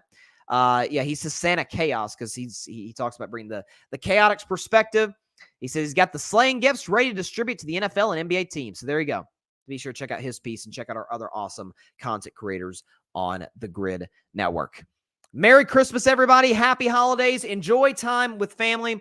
And enjoy time with loved ones over this week. Again, I know I'm going to be doing that, and obviously enjoying some great football and some great basketball as well. We're going to have a ton.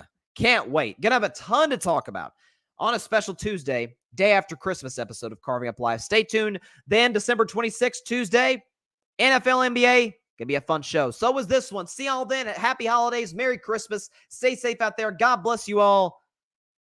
Peace out.